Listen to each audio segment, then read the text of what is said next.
Bien, como lo anunciamos, ya está en estudios el doctor Jofre Campaña, jurista y analista político, y vamos a hablar en los próximos minutos con él. Doctor, ¿cómo le va? Bienvenido a Ecuador en Directo. Buenos días, muchas gracias. Doctor, quiero empezar analizando esa entrevista promocional del presidente de la República, Daniel Noboa, que tuvo el día lunes en TC Televisión y que vimos a un periodista que casi que era como quien dice el que en ese momento arengaba todo lo que decía el presidente de la República. ¿Qué lectura darle a esta manera de comunicar del presidente de la República? Bueno, varios temas, ¿no? Lo primero, Caterva Ayora.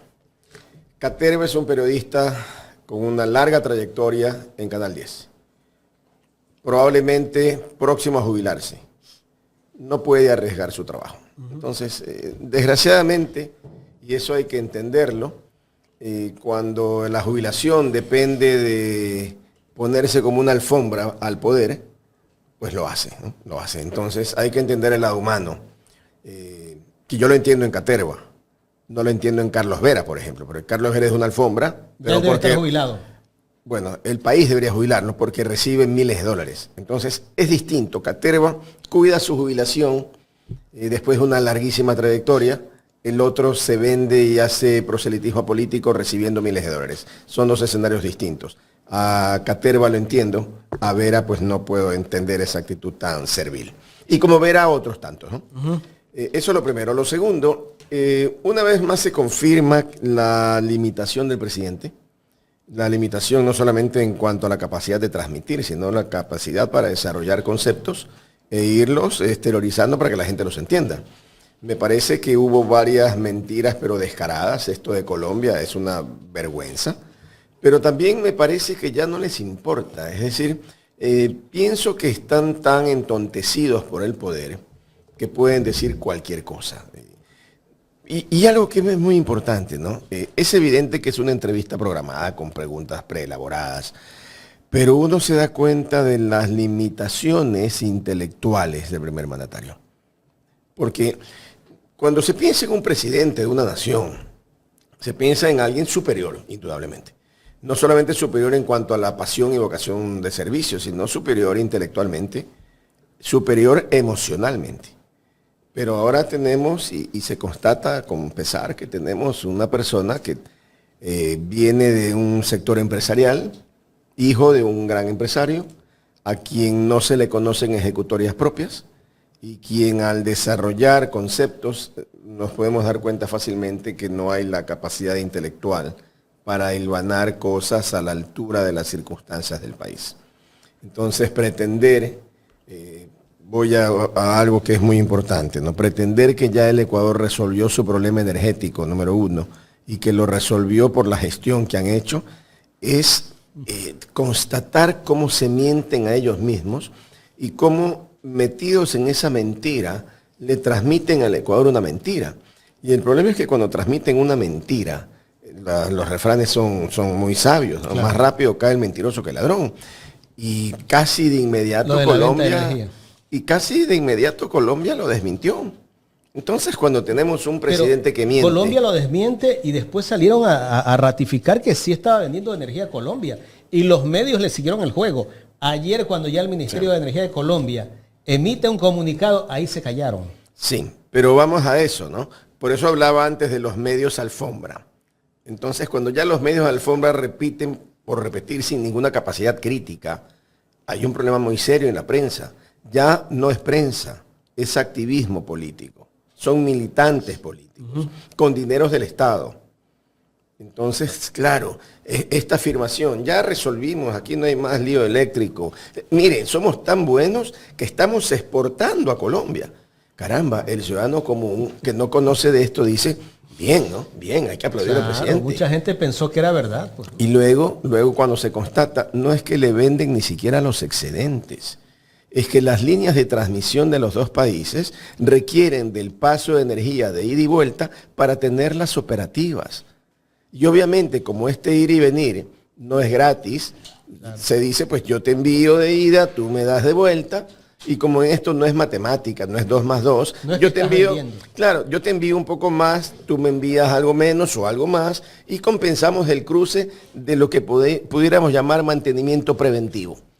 Eso no es vender excedentes de energía. Entonces, cuando ya desde la presidencia de la República se minimiza el razonamiento, el sentido común y lo más grave, cuando se minimiza el valor trascendente de la verdad, es que estamos no ante estadistas, no estamos ante presidentes siquiera, estamos ante gente que está ejerciendo poder político. Nada más que eso. Ayer el presidente de la República en una exposición que hizo, no sé si fue un evento de campaña, bueno, anda haciendo campaña todos los días, dijo que el nuevo Ecuador lucha contra la mentira. ¿Cómo entender esto? Porque están engañados ellos, se mienten tanto que se creen sus mentiras. Ese es el problema. Hay un problema de... Sinvergüenza. Yo creo que el problema es más grave que eso. El problema es que Perdieron la conciencia. tienen tanto poder político, económico, están tan ensimismados, disfrutando esto, las nubes del poder que se las llaman, Endiosado sería. endiosados, que pierden ya la perspectiva. Entonces ya no saben si están en un grupo de amigos soñando, ya no saben si están en el cielo cantando, volando, ya no saben dónde están. Y eso hace que digan cualquier cosa. Y eso es lo triste, ¿no? Es lo triste porque cuando se constata como país lo que somos, es que somos un meme. Me apena decirlo así. Somos un meme. Somos una caricatura de país. Los problemas son tan grandes, porque son tan grandes. Y el Ecuador tiene a sus gobernantes obnubilados por el poder. Entonces, la situación es triste, es lamentable, porque es lo que tenemos, ¿no? Son nuestros dirigentes. Ayer Juan Carlos Monedero describía a Noboa como una desgracia histórica para el Ecuador. Bueno, yo creo que los temas hay que tomarlos de dónde vienen, ¿no? Yo personalmente no tengo un buen criterio de Monedero. Es más, tengo muy mal criterio de Monedero. Creo que todo lo que significó Podemos para España fue un retroceso para España. Lo que significó Pablo Iglesias fue un retroceso. Incluso ahora uno de los altos dirigentes está siendo procesado penalmente. Y las declaraciones permanentes de Irene Montero, pues a mí me parecen absolutamente extremistas. Entonces, no obstante aquello, no obstante el mensajero, ¿cuál es el mensaje, no? El mensaje es que, en mi opinión, sí tenemos una caricatura de poder y un poder además que se lo encontraron, es lo que tenemos. Hizo cambio de varios ministros el presidente de la República. La semana pasada y esta semana ha hecho cambios, ¿no? Entre ellos está el ministro de Salud, que antes estaba un médico, ahora el nuevo ministro es un abogado. ¿Cómo entender esto? Yo le tengo una única lectura a esto. Hasta donde se sabe, el abogado, hijo del dueño de un importantísimo Grupo hospital, empresarial. es acreedor del Estado. Es decir, el Estado le debe a este hospital. Y le debe no poco. Número uno. Y número dos, sigue siendo prestador del Estado.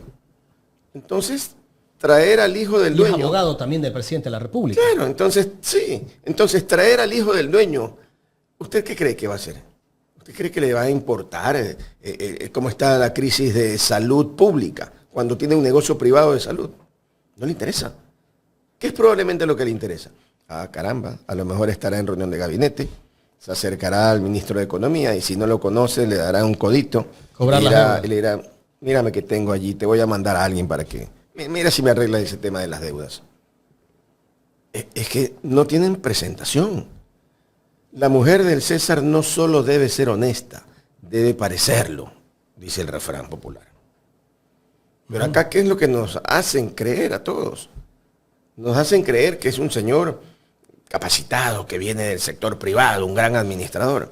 No, caramba, es un acreedor del Estado. Y un abogado en funciones. Y un abogado en funciones contratado para perseguir a la exesposa, a la señora Gabriela Golbán.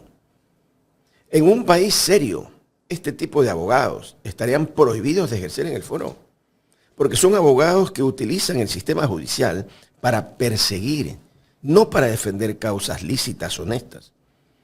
Porque claro, si me dicen, no, fue contratado para el juicio tal en el que se discuten temas, muy bien.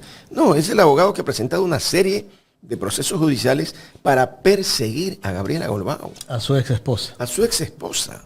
Madre de su hija. Madre de su hija. Entonces, cuando tenemos que ese tipo de abogados que se prestan para persecución, que son acreedores porque representan a empresas acreedoras del Estado, no pueden, no deben ocupar cargos públicos, menos un Ministerio de Salud. Pero esa es parte de la descomposición y aparte general, que no está en el perfil, pues, para esa cartera de Estado, pues debería ser un médico, ¿no? Lo óptimo es que sea un médico con estudios de posgrado en administración de hospitales, del sector salud en general, y que además tenga una enorme experiencia. Yo le aseguro que el ministro actual de Salud no ha ido a los hospitales públicos, no conoce el IES, no conoce la maternidad del Guasmo, no conoce tanta cantidad de hospitales en el país que están simplemente abandonados. No los conocen. Y no los conocen, ¿por qué? Porque viven en San Borondón y van a la clínica de San Borondón. Es decir, se transportan 500 metros o 1000 metros de su casa al hospital. Y ese es su mundo. No entienden el mundo del ciudadano común que tiene que ir a un hospital público y padecer, rogar, llorar para que lo atiendan. Ver cómo hace para comprar una sonda, una jeringuilla, una pastilla, una gasa, porque en los hospitales públicos no hay servicios eficientes. No les duele porque no conocen, y aunque conocieran no les duele porque vienen de una trayectoria en que lo social es un tema al que hay que tenerlo lejos. Entonces, así no se puede gobernar un país. Doctor, esa especie de crisis de gabinete que hace el presidente de la República es por el tema de los resultados que no le favorecieron. Creo que es evidente, es evidente. Lo que ocurre, yo lo mencionaba con un ejemplo, ¿no? Si usted tiene un partido de fútbol, usted saca al 11 titular, a los mejores, lo mejor que usted tiene. Pasan los 90 minutos, va a jugar el tiempo extra. Los 90 minutos terminaron con la pérdida de las elecciones, porque pueden decir que ganaron con 10.000 votos. No, un gobierno en funciones que gana con 10.000 perdió las elecciones, indudablemente. Entonces, cuando ya va a estos minutos extras y empieza y saca pues a 5 titulares, mete a 5 por allí desconocidos, no, es evidente el fracaso. Esta crisis de gabinete lo que ratifica es el fracaso del gobierno. Y ese fracaso del gobierno quiere resolverlo en 30 días o 60 días, lo que llaman ahora en territorio. Y eso nos lleva a ver al presidente de la República de un lado a otro, abrazando niños y señoras del pueblo, a los que lo separa porque pues, no está acostumbrado a eso. Usar toda la maquinaria estatal para esta publicidad, porque allá hay dinero público y mucho. Y entonces uno se da cuenta que la crisis de gabinete fue simplemente: vamos a cambiar medio equipo para ver si en 30 días o 60 días ganamos el partido, lo que no hemos podido hacer en tanto tiempo, porque ya no es solamente un año, ya es más de un año que está en funciones. En la entrevista el presidente de la República dijo, ¿por qué Verónica no mostró la papeleta? Pero ahora el mismo gobierno está pidiendo que no tomen foto a las papeletas. Sí, pero ahí hay 2 temas principales para el análisis. El primero, ¿por qué Verónica Abad, evidentemente, y me parece que es obvio, no votó por el presidente? Tiene que mostrarle el voto. No, pero es que más que eso, alguien en su sano juicio esperaría que Verónica Abad vote por el presidente Noboa. Es que es absurdo pensarlo, claro, plantearlo. Como más absurdo es recriminar por eso.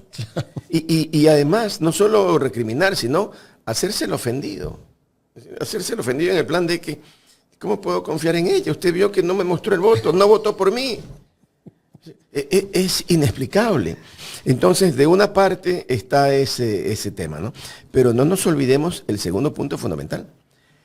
Empezó a salir en redes sociales especialmente las supuestas amenazas a la gente de los grupos delincuenciales para que voten. Tienen que votar por el candidato. Hablamos claro, tienen que votar por Luisa y si no votan por Luisa, están amenazados. Apareció ya que el número telefónico era de gente de ADN. Era de ADN. Es decir, era una campaña sucia del propio gobierno. ¿Y qué es lo que quieren hacer ahora?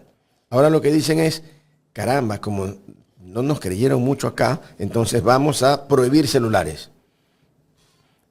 Yo me pregunto, y me pregunto en serio, ¿creen que por prohibir el uso de celulares van a revertir el resultado electoral? O sea, realmente alguien en su sano juicio puede pensarlo.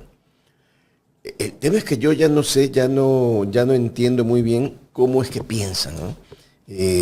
A veces, el ser humano en general comete muchísimos errores porque no es capaz de controlar las emociones. Y el control de las emociones, de una u otra manera, es consecuencia de la experiencia. No se le puede pedir a un chico de 18 años que controle las emociones igual que un hombre de 60. Hay diferencias sustanciales, suficientemente estudiadas además. Yo creo que estamos gobernados por un grupo de muchachos inmaduros, que no saben controlar las emociones. Y creo yo que el poder no económico, el poder político, los ha desbordado. Pienso en cómo se sentirán realmente cuando están en sus momentos solos, conversando, entre amigos. Dirán, ¿qué hacemos? Es que manejar un país no es un tema de ir a la industrial molinera y decir, prepáreme los pasajes que me voy a Rusia porque voy a tener un par de conversaciones con un par de proveedores de un supermercado. No. Esto es un tema en el que la gente muere todos los días porque no se les paga el tratamiento de diálisis. Es decir, manejar un país es mucho más que ir a vender cajas de banano.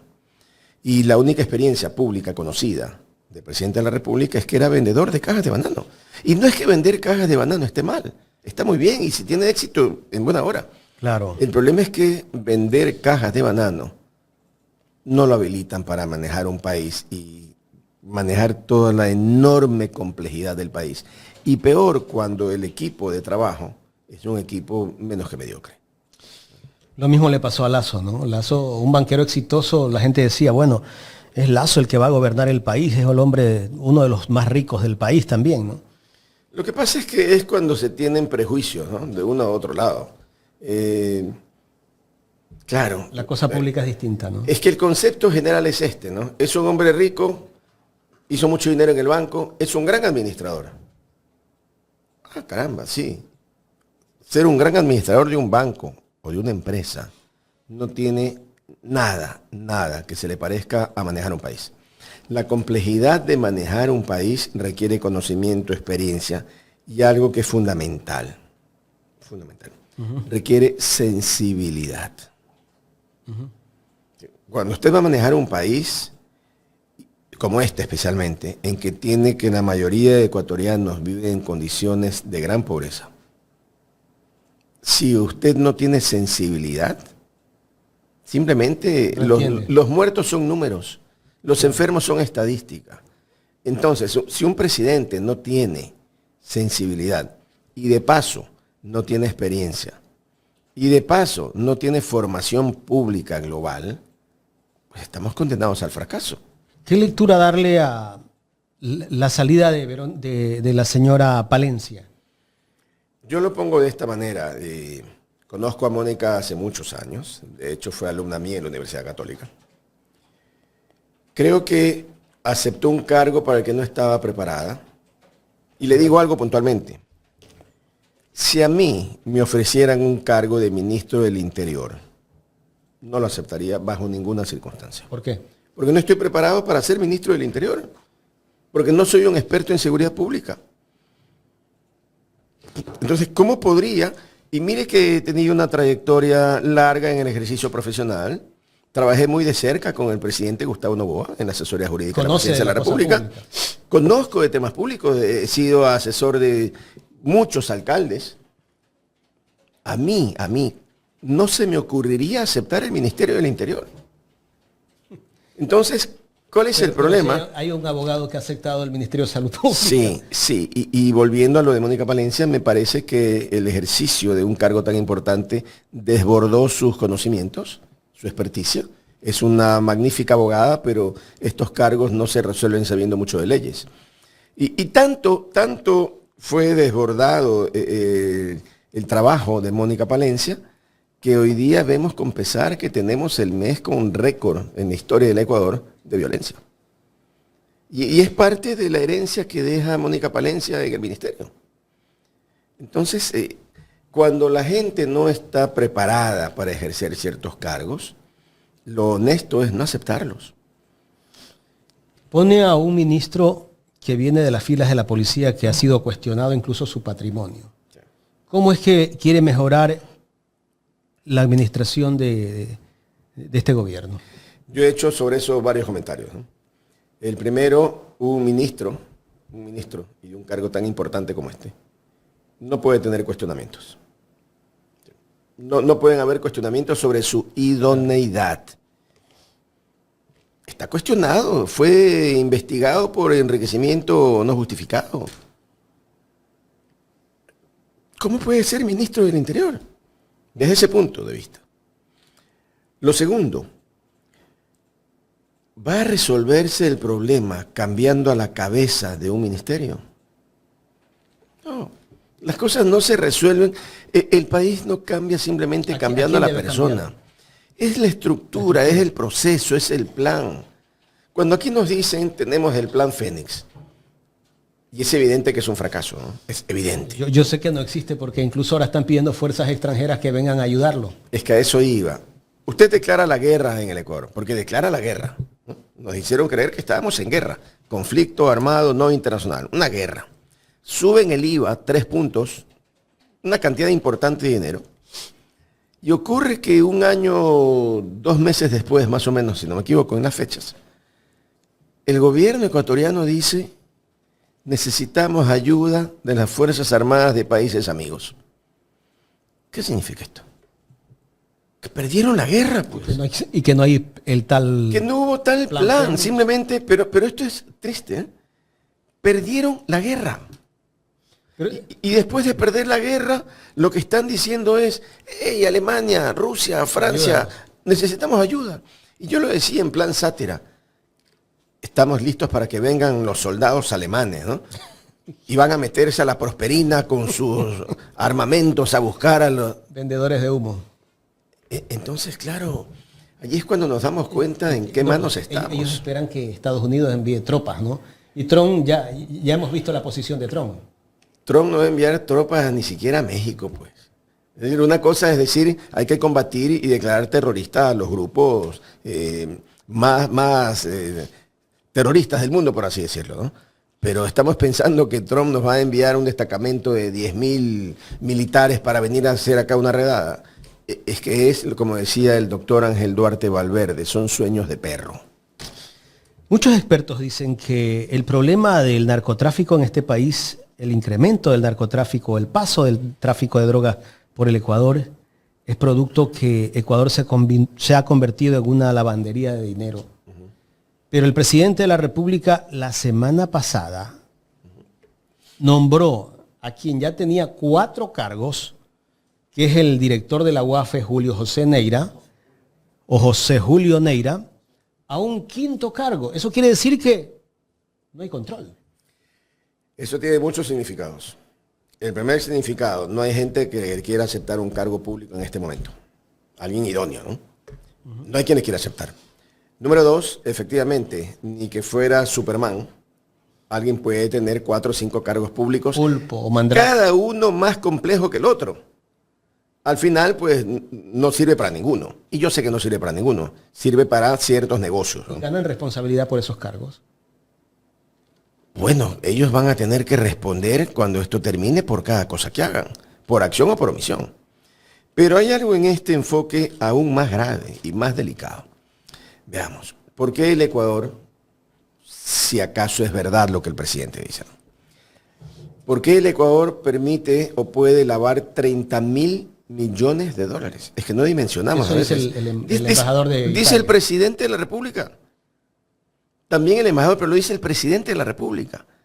El presidente de la República del Ecuador dice que aquí en el Ecuador se lavan 30.000 millones de dólares. Entonces, varios comentarios. Lo primero: si sabe que se lavan 30.000 millones, es que tiene un estudio que determina que se lavan 30.000 millones. Y él es un inepto. Vamos despacio. Si tiene el estudio que dice que se lavan 30.000, el estudio tiene que decir dónde, cómo y quiénes lavan pues los 30.000 millones. Y no seamos ingenuos. Si aquí se lavan 30.000 millones, únicamente se pueden lavar en la banca y en cooperativas. No hay más. ¿Cuándo se intervino un banco por lavado? ¿Qué funcionario de banco está preso por lavado? ¿Qué funcionario de alguna cooperativa está preso por lavado o investigado por lavado? Ninguno. Luego, ¿cómo más se lava? Porque es evidente y obvio. A través de las empresas constructoras. ¿Qué constructor está preso? ¿Quién es el más grande constructor del Ecuador? Tienen nombre y apellido, pues. En Quito y en Guayaquil. Todo el mundo sabe quiénes son. De él mismo. Y otros empresarios que todo el mundo sabe quiénes son. ¿Intervinieron alguna de esas compañías? ¿Hay algún proceso iniciado? ¿Hay algún preso? No son enemigos políticos. Luego acá se acusa, y escuchamos, que la mayor parte de viviendas inmuebles, hoy día están en los periódicos, se pagan en Ecuador en efectivo. Ah, muy bien. ¿Quién paga en efectivo? Evidentemente es un proceso de lavado. Hasta mover ahora el dinero en efectivo es que es evidente. Un peligro. Entonces, ¿qué ocurre? Usted va donde un notario, pues, ¿no? Y va donde el notario y dice, la casa vale $300.000 que se han pagado de forma previa. Muchas veces no le ponen que se pagó en efectivo, sino que se pagó en forma previa a la celebración de este contrato. Muy bien. Si no hay crédito hipotecario, si no hay transferencia bancaria, eso es pago en efectivo. Los notarios terminan, cierran la escritura y la escritura va al registro de la propiedad. Notario, funcionario público. Registrador de la propiedad, funcionario público. La ley los obliga a reportar actividades inusuales. Si alguien va y paga en efectivo una casa en $300.000, tienen que reportar. La pregunta obvia es... ¿Tienes que llevar la escritura o la factura que vendiste la casa? Claro, es que queda aquí cómo se pagó la casa. Claro. Y el banco te llama después, ¿no? No, es que hay dineros que no entran pues al banco. Ejemplo, voy a comprar la casa en $300.000 en efectivo. Pago en efectivo, se firma la escritura, el notario debería reportar. No sabemos si reporta o no. Se inscribe en el registro de la propiedad. El registrador debería reportar. No sabemos si reporta o no. Pero alguien recibió $300.000. Ese alguien que recibió $300.000, ¿qué hace con $300.000 en su casa? No los va a guardar debajo del colchón. Algunos sí, dependiendo de las cantidades. Pero otros no, pues otros tienen que ir al banco. Y cuando van al banco, tienen que decir, oiga señor, ¿usted de dónde sacó esta plata? No, esta plata aquí es fruto de la venta de la casa que hice. Ah, muy bien. ¿Y quién le pagó? ¿El señor Juan Pérez o lo que sea? Muéstrame la factura. No, ya está la escritura pública. Ah, muy bien, es la venta. Entró la plata al banco. Pero todo el mundo sabe que esa plata es sucia, pues. Y el banco lo sabe. Y lo sabe el notario y lo sabe el registrador de la propiedad. ¿Y quién es el organismo encargado de controlar? La UAFE y la Superintendencia de Bancos y la Superintendencia de Compañías. La pregunta obvia es, ¿cuántos bancos han sido intervenidos o reportados por esto? Ninguno. ¿Cuántas cooperativas? Ninguna. ¿Cuántas compañías han sido intervenidas por la Superintendencia de Compañías por sospechas de lavado? Ninguna. ¿Cuántos reportes tiene la UAFE que se hayan elaborado para el lavado de $30.000 millones? Ninguno. Porque claro... ¿Y qué viene a hacer el presidente de la República en este caso ahí? El presidente de la República es alguien que no ve, no oye, no huele y no habla. Responsable también. Bueno, es el responsable político. Y esto es grave, ¿no? Esto tiene que entenderse. ¿Qué es lo grave?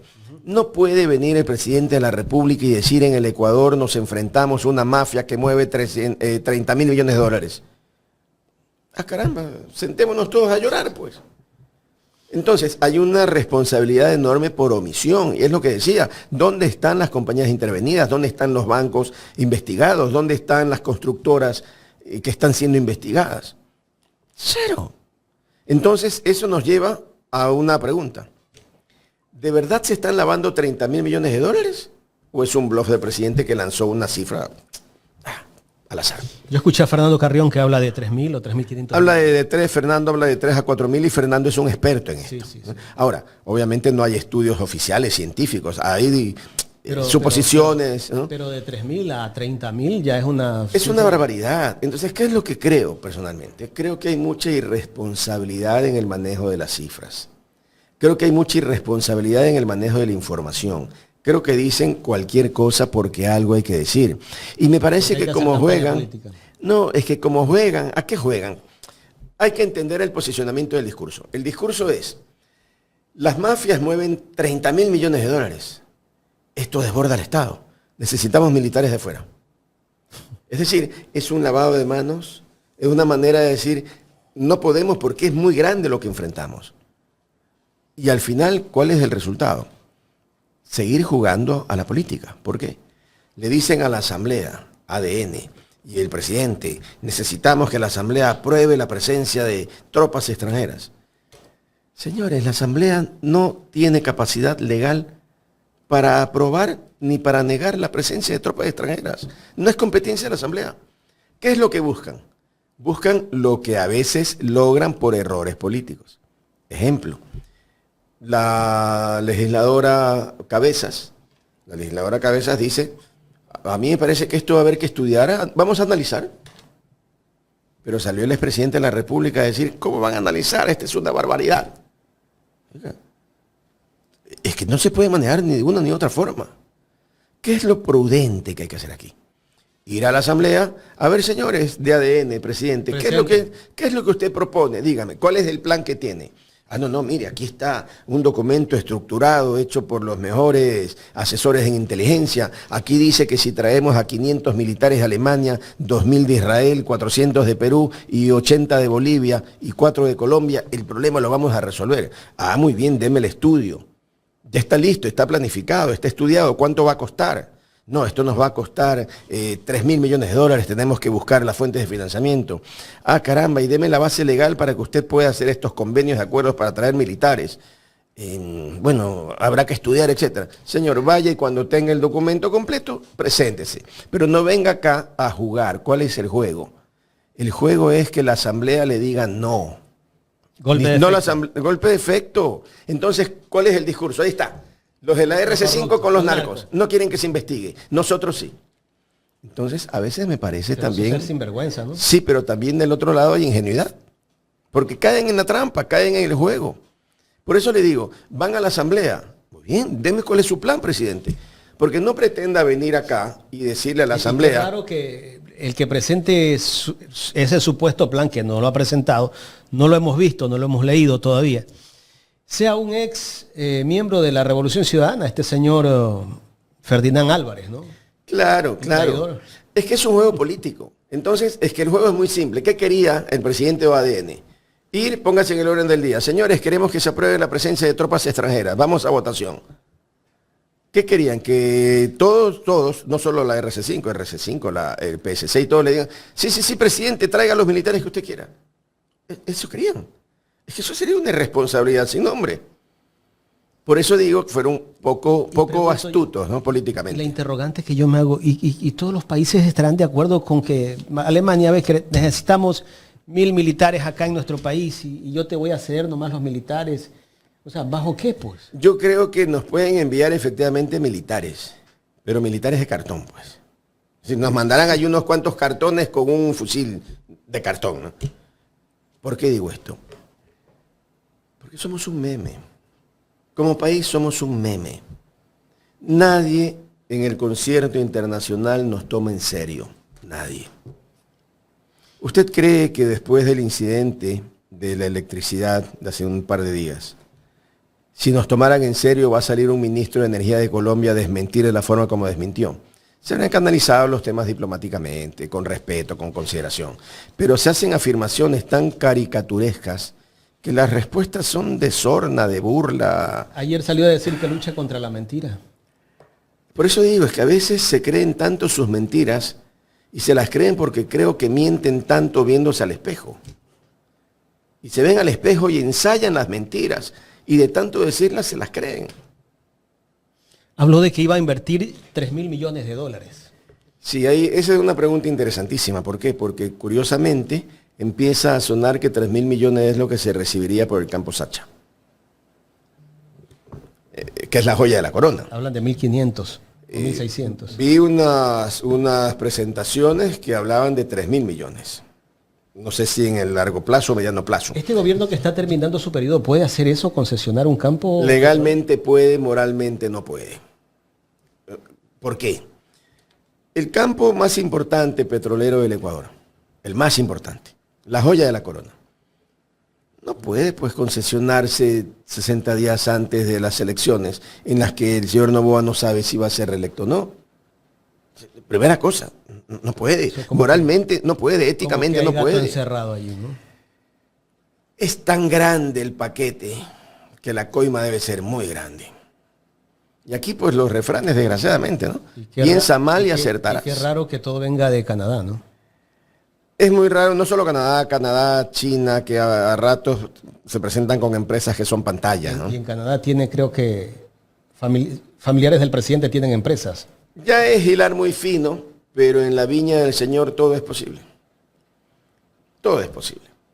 Pero luego, si no es el campo Sacha, el de los 3.000 millones, la pregunta obvia es, presidente, ¿de dónde va a sacar usted 3.000 millones de dólares para inyectar en la economía? Dígame, ¿de dónde? Solamente hay una fuente, la Reserva Internacional.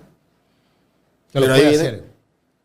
Pudiera hacerlo, pero ahí vendría entonces Alberto Acosta, el gran analista, no el padre, el chico, y diría, ¿quieren desdolarizar?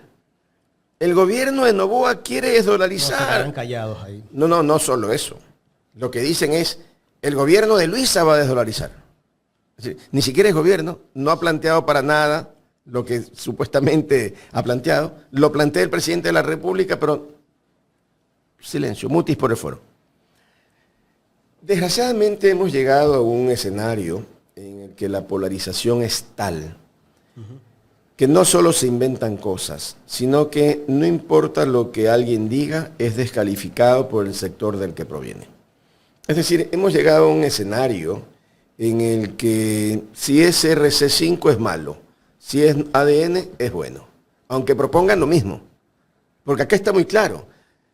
En algún momento se ha planteado en foros, bueno, caramba, hay dinero, 8.000, 9.000 millones, y acá la gente se muere por no pagar 50 millones a dializadoras. 10.000 pacientes renales están a punto gente muriendo. De perder la vida. Y gente muriendo por 50, 40 millones de dólares, 100 millones de dólares, cuando hay 9.000 millones de dólares en reserva.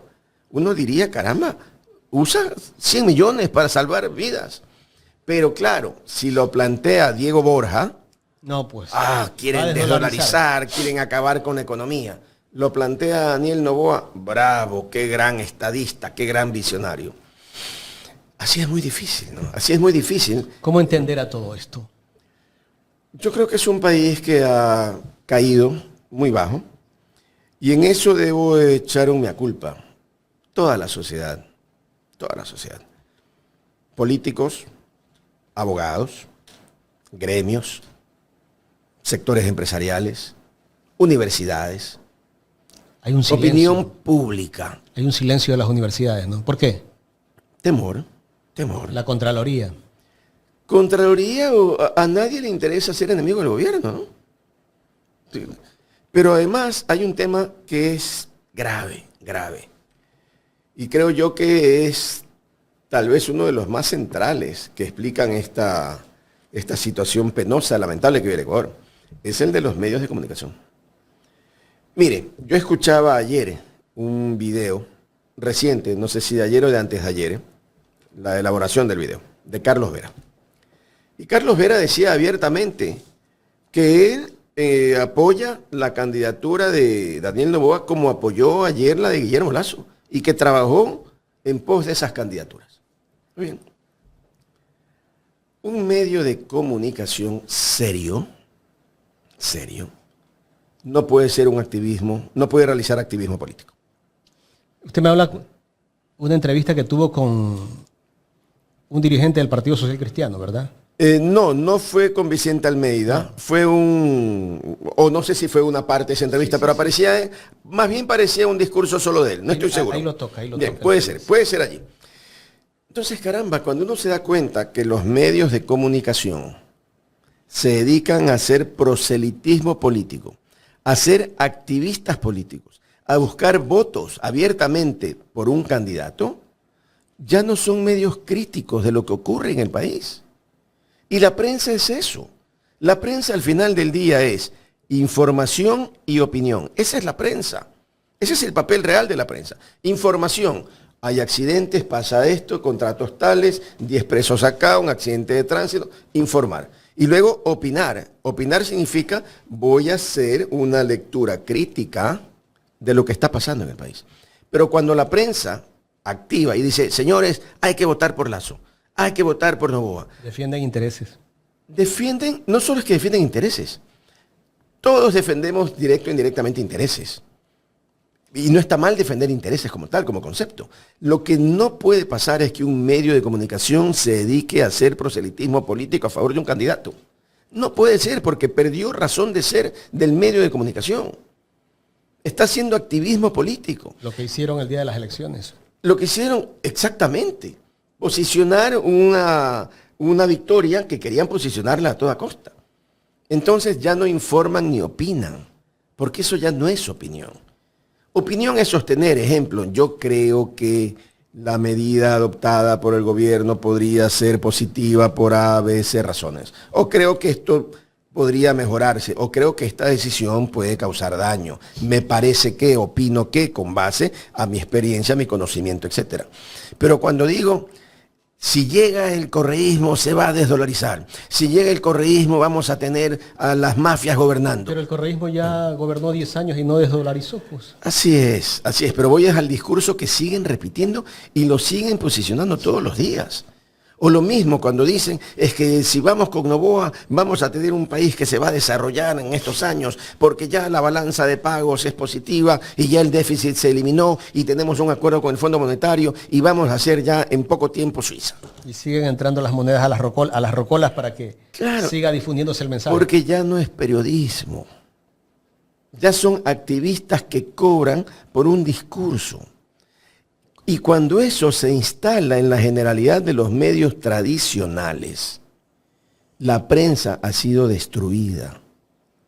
Y cuando la prensa se destruye, se perdió un enorme bastión de la sociedad, de esta y de todas. ¿Cuánta responsabilidad tienen los medios en todo el desastre que vive el país? Muchísima, muchísima. Y mire algo importante, por ejemplo, y voy a citar porque es de ayer. Donald Trump da unas declaraciones, luego de una conversación con la presidenta de México. Y palabras más, palabras menos, dice, caramba, me he quedado sorprendido, hablo con mucha gente todos los días, no aprendo nada de nadie. He tenido ayer una conversación con la presidenta de México y vaya que he aprendido de esta mujer. Y vamos a hacer en Estados Unidos lo que ella está haciendo en México. ¿A qué se refiere Trump? A que en México hay una campaña enorme para sostener los valores de la familia y decirle no al consumo de drogas. La presidenta de México dice, en México no tenemos una sociedad consumista de drogas como son los Estados Unidos.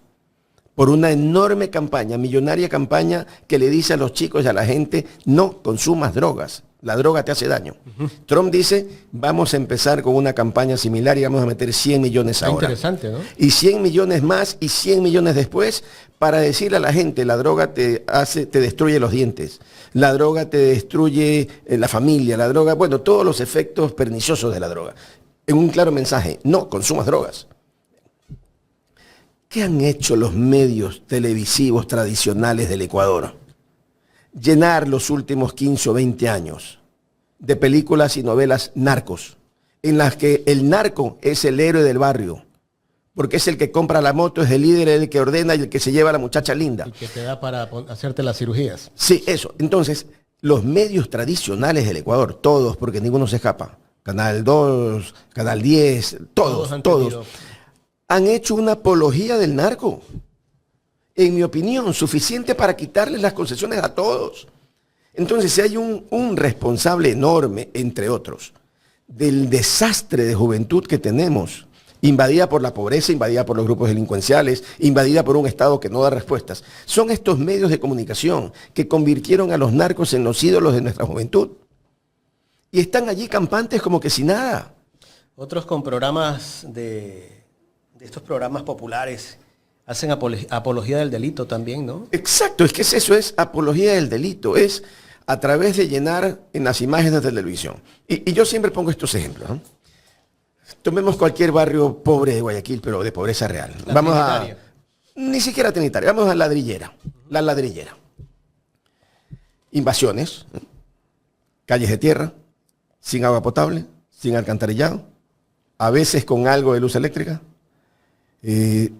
casas con los pisos, con suerte, de algún cemento mal fundido, viviendas tan pequeñas con tumbados de zinc, pequeñitas en su altitud. O algunas con plástico. Algunas con plástico, en las que hay pobreza. Pues, ¿no? Allí no hay educación formal, allí no hay cine, allí no hay teatro, ahí no hay parques, ahí no hay nada. Y hay miles de jóvenes. Yo me pregunto, ¿qué hacen esos jóvenes para vivir? ¿Qué hacen? Los padres sin empleo, o vendedores informales, o alguno gafitero que gana un día, el otro no. ¿Qué hacen esos miles de muchachos? ¿Qué hacen? Son caldo de cultivo para... Son caldo de cultivo de todo. De promiscuidad, muchachas que a los 13, 14 años ya empiezan a tener hijos. Sí, sí. Porque ¿qué más hace la gente allí? No tienen una opción real de trabajo, no tienen formación, no tienen salida. Viene el narco, les empieza a dar algo para comer a cambio de que vendan. Pues van y venden porque no tienen alternativa. Luego capturan a uno de estos, no hablo de los avesados asesinos, vamos por partes, capturan a estos ladrones y ¿cómo reacciona la sociedad? Desgraciados, ojalá los maten, métanlos a la cárcel, que se pudran. Es que no entienden la pobreza. No entienden la pobreza, no les duele la pobreza y no piensan cómo resolver la pobreza. El problema se agudiza. Y otros dicen la culpa es de ellos. Claro, y luego el problema se agudiza, los captan para escuelas de sicarios, a los 14 años son sicarios. Hay que matarlos, hay que acabar con eso. Señores, no estamos entendiendo que no es uno ni dos, son miles de muchachos, miles de adolescentes. Y es reproductivo todo. Es que es una cadena que crece y mientras tanto, ¿cuál es la respuesta del Estado? Hay que traer militares para entrar a los barrios y matarlos.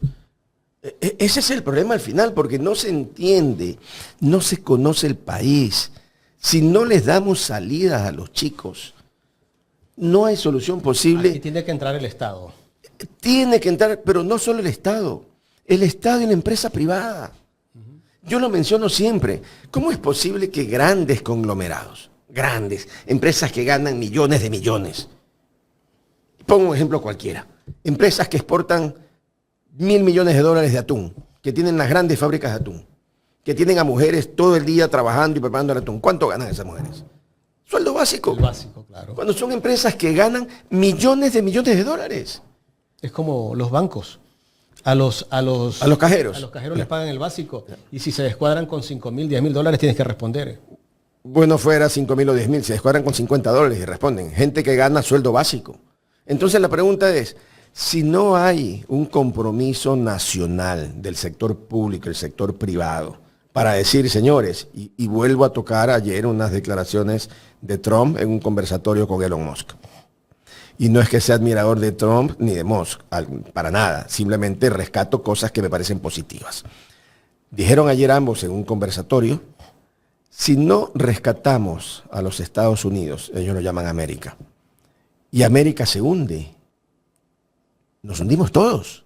Fue el mensaje a la gran clase empresarial de los Estados Unidos. Señores, si no rescatamos América, nos hundimos todos. Claro. Y aquí parece que no está entendiendo nuestra clase pudiente, que si no rescatamos la sociedad ecuatoriana, nos hundimos todos. Y para unos es más fácil que para otros. Porque alguien dirá, no importa, yo cojo y voy a Estados Unidos. Espere. No todos los empresarios ecuatorianos pueden irse a Estados Unidos, ni nacieron allá, ni tienen visa de residencia.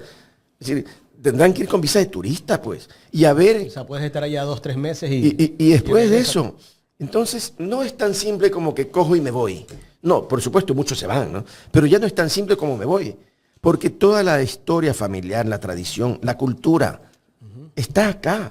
Entonces, no es una tarea del Estado, una tarea del Estado más la tarea del sector privado. El tema es, ¿quién puede lograr que el Ecuador entero entienda que estos odios, rivalidades, conflictos, lo único que hacen es terminar de sepultar al Ecuador?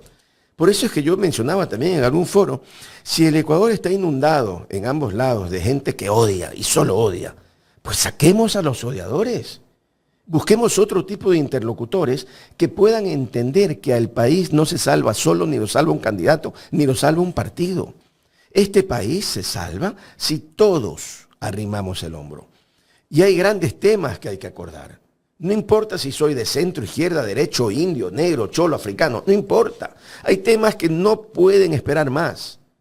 El problema del desempleo juvenil no puede esperar más. El problema de la desnutrición infantil no puede esperar más. El problema de la muerte de los señores enfermos de diálisis no puede esperar más. Discutamos si propiciamos mayor o menor inversión extranjera, discutamos si subimos o bajamos el IVA. Perfecto, discutamos 10.000 cosas más. Pero hay temas que no pueden esperar. Y eso se logra con una conjunción enorme entre el sector público y el sector privado. Si no sumamos todos, estamos condenados. ¿Qué va a pasar si sigue gobernando este país Daniel Noboa? Vamos al despeñadero, pero inexorablemente. Porque no entiende que el país no se gobierna para un grupo. Un país se gobierna para todos y con preferencia por los que menos tienen, por los que más carencias tienen. Y ese eslogan trillado que dice no arriesguemos lo ganado, ¿qué significa? Pero es que yo me pregunto, ¿qué hemos ganado como país? Muertes. ¿Qué hemos ganado como sociedad? ¿Quién no tiene en su familia a alguien que ha sido asaltado, asesinado o cualquier problema? O que no la atienden en los hospitales, o que tiene crisis de salud. Hay una crisis terrible. Pero parece que la gran discusión del Ecuador hoy día, ¿no? La gran discusión, que si Aquiles, que si le dijo niña vaga o no. Esa es la discusión del Ecuador hoy. Y tenemos las autoridades electorales, contencioso electoral, que son un desastre, contencioso, consejo electoral, un sistema judicial que da pena, unos juicios que dan pena, nuevas perlas en el Ecuador. Se acaba de dictar una sentencia en estos casos, 3.000 páginas. Yo me pregunto, 3.000 páginas de una sentencia, y eso es una burla. Hay temas... ¿Habrán leído todo eso los jueces? Es que sí, a ver, no soy abogado de ninguno de ellos por si acaso.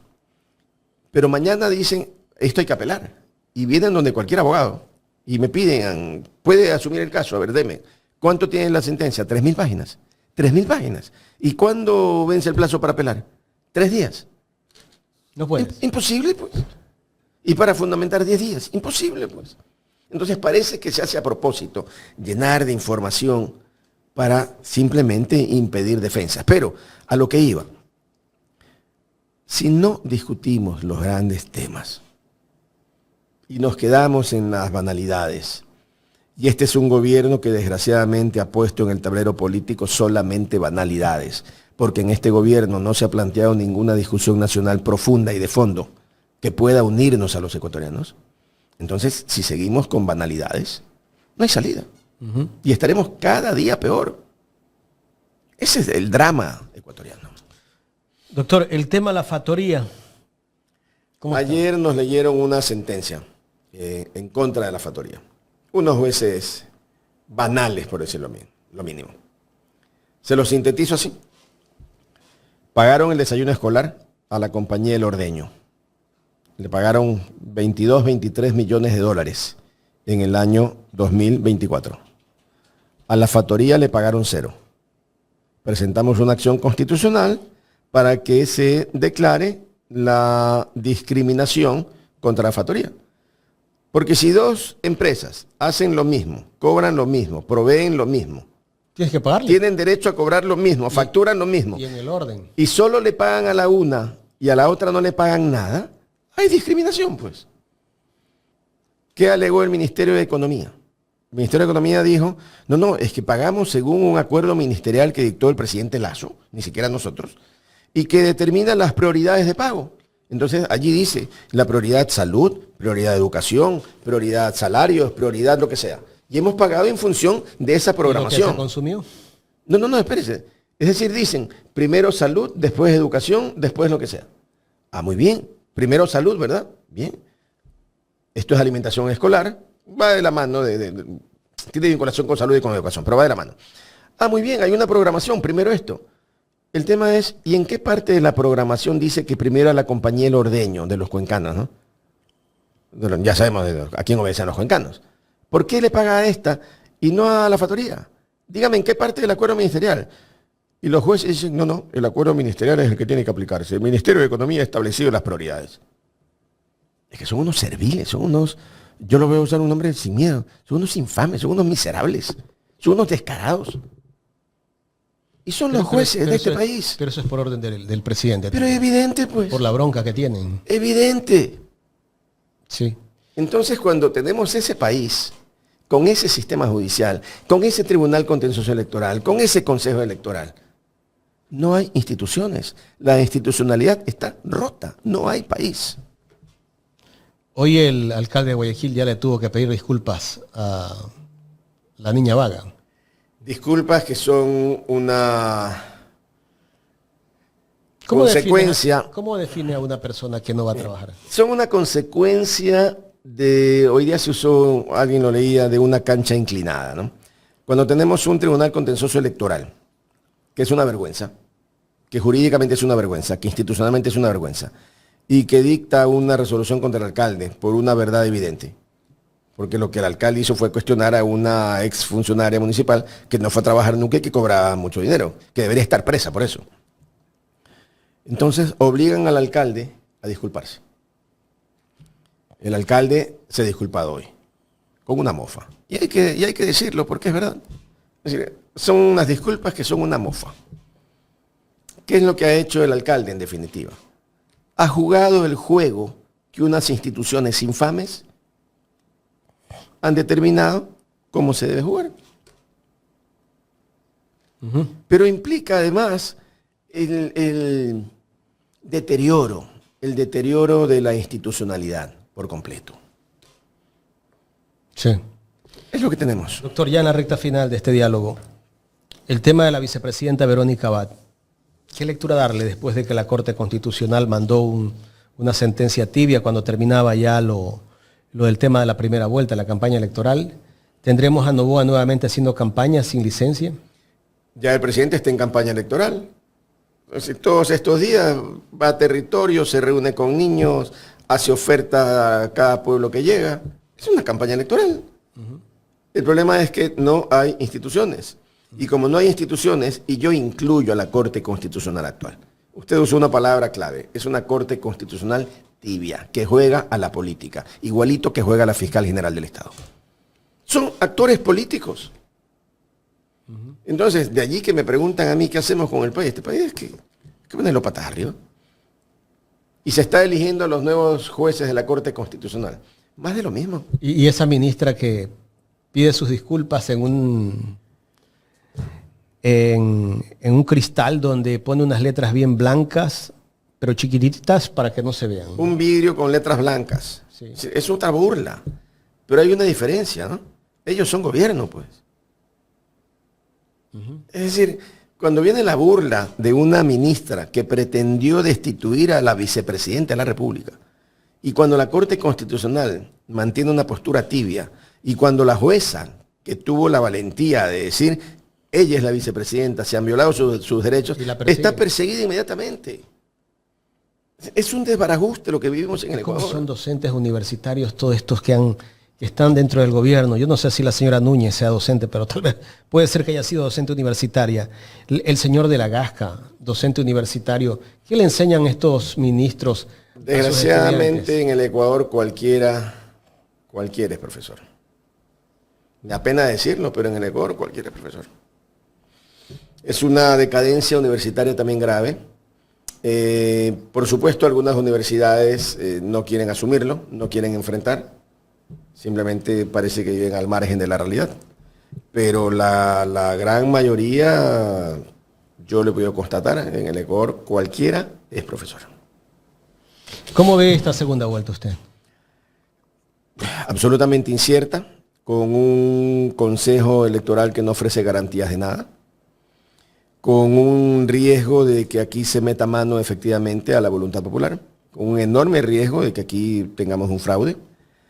Por tanto, veo una segunda vuelta con cancha inclinada, en la que el gobierno hace proselitismo a vista y paciencia de todas las instituciones. Porque aquí no pasa nada, porque aquí hemos inaugurado, o no más que inaugurado, estamos cosechando un país sin institucionalidad, que significa un país sin ley, un país sin constitución, en que cada quien piensa desde el poder que puede hacer su propia lectura de la Constitución. Y como no hay instituciones que pongan un freno o un alto, pasa lo que sea. Hemos destrozado el Estado de Derecho. Lo hemos fulminado, lo hemos acabado. Y las instituciones llamadas a garantizarlo, en este caso fundamental, la Corte Constitucional, yo creo que tiene una gran deuda con la democracia de este país. Si se juega limpio, ¿quiénes tienen más posibilidad? ¿Quién tiene más posibilidad? Yo creo que hoy día las posibilidades son para ambos, absolutamente para ambos. Es decir, el margen del resultado, en el evento de que fuera un resultado limpio, no iba más allá de 20.000 votos. Y habiendo un grupo importante, significativo de votantes que fue por el nulo y otros importantes por el blanco, y con unos pequeños porcentajes del resto de candidaturas, esto es para cualquiera. Yo debo decirlo además, yo publiqué anoche un tuit en el que anuncié públicamente que mi voto sería por la señora Luisa González. Y lo hice luego de una profunda reflexión. Yo fui, como es público y notorio, un duro crítico del correísmo. Así es. Y he mencionado que en el correísmo hubo persecución. Recuerdo al inefable Ochoa, censurador de medios de comunicación. Recuerdo personajes que nunca debieron estar en la función pública, Alexis Mera, Fernando Alvarado, por citar tres, ¿no? Un fiscal general del Estado que nunca debió ser fiscal, el señor Chiriboga, y tantos otros, ¿no? He sido crítico. ¿Por qué? ¿Por qué toma esa decisión? Porque miro el país de hoy hacia futuro. Entonces, yo hice una reflexión. El país de hoy está condenado, no hay nada que hacer. No hay nada que hacer, es una condena absoluta, un destino absoluto al abismo. No hay posibilidad de cambio. Y creo que si Luisa González, Diego Borja, logran sacar las taras del correísmo, lo que se hizo mal, lo que se hizo muy mal. Que se corrija con lo que no estuvo bien, ¿no? Si ellos pueden llegar a corregir, el país tiene esperanza. Y ya es más, yo he dicho ayer, el país, si ganara Luisa González, y tiene el respaldo de muchos, entre los que me incluiría, creo que tiene una esperanza. Y ojo, no me interesa un cargo público ni de broma, porque no me interesa. No está en mi norte de vida. Pero creo que hoy por hoy, entre un destino absoluto al despeñadero, versus una persona que podría corregir lo que se hizo muy mal antes y profundizar lo que se hizo muy bien antes, creo que esa es la opción. ¿Qué digo en síntesis? Antes se destrozaron las instituciones con el correísmo. Hoy se destrozan las instituciones con Noboa. ¿Sí? Están empatados en destrucción. ¿Noboa va a corregir? No, porque lo estamos viviendo hoy día. Luisa tiene opción de corregir, tiene opción de corregir. Y el segundo aspecto que es determinante, la acción social. ¿Hay acción social en el gobierno de Noboa? Cero, nula, ninguna, no les importa a la gente. El correísmo tuvo acción social, enorme, profunda. Sería ser ciego no reconocerlo. Ah, que hubo corrupción. Hubo corrupción, como hay corrupción en este y ha habido corrupción con todos. Pero entre un gobierno de Luisa González, que si ella lograra, y yo confío en que así sea, reconstruir la institucionalidad y profundizar en la acción social, yo creo que ahí hay una esperanza versus este camino inexorable al fracaso. Y se vota sin odio también, ¿no? Es importante. Mi voto es sin odio, es con esperanza. Así es. Y así debería ser todo. Por eso decía, hay que erradicar el odio del debate político. Vamos con la esperanza en general. Un país distinto, sí, es posible, pero sin odios. Doctor, quiero agradecerle por el tiempo que nos ha brindado para conversar en esta mañana aquí en Ecuador en Directo. A ustedes, es un gusto siempre. Gracias al doctor Jofre Campaña, analista político, conversando con nosotros en Los Especialistas de Ecuador en Directo.